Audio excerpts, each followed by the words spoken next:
Confirmation bias એક મનોવૈજ્ઞાનિક ખ્યાલ છે.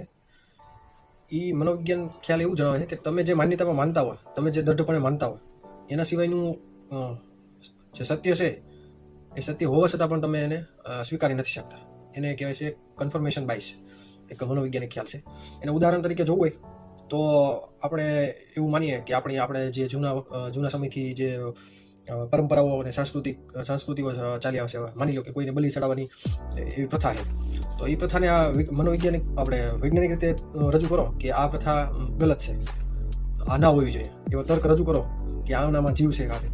પરંતુ જે લોકો બલિ પ્રથામાં માને છે, એના વડવાઓ માનતા હતા અને એની સભ્યતા બની ગઈ છે બલિ ચડાવવાની, અને એ આવું કાર્ય વર્ષો કરતા હોય છે બલિ ચડાવવાનું. તો એની સામે ગમે એટલા તમે વૈજ્ઞાનિક કારણ રજૂ કરશો કે તર્ક રજૂ કરશો, પણ એ કોઈ તર્ક કે માન્યતામાં માનશે નહીં. એને કહેવાય છે કન્ફર્મેશન બાયસ. એવી જ રીતે એની અંદર એક ઉદાહરણ આપેલું હતું શેર માર્કેટનું, કે કોઈ ચોક્કસ શેરને લઈને તમે એમાં ઇન્વેસ્ટ કરો છો લોંગ ટર્મ માટે, અને તમને એવું લાગે છે કે આગળ જતા શેર પ્રાઇસ વધશે, પરંતુ તમારી સામે કોઈ એવા ન્યૂઝ આવે છે કે આ કંપની ડૂબવામાં એના શેર પ્રાઇસ નીચે જશે, પરંતુ તમે એવું માનો છો કે ના, આ શેર પ્રાઇસ તો ઊંચી જશે, કંપની ડૂબે એમ નથી. તો આવી બધી માહિતીને તમે અવગણી માત્ર ને માત્ર તમે જેને માન્યતા આપો છો એને દ્રઢ બનાવો, અને જે સાચી માહિતી છે એને અવગણો છો, એને કન્ફર્મેશન બાયસ કહેવાય છે.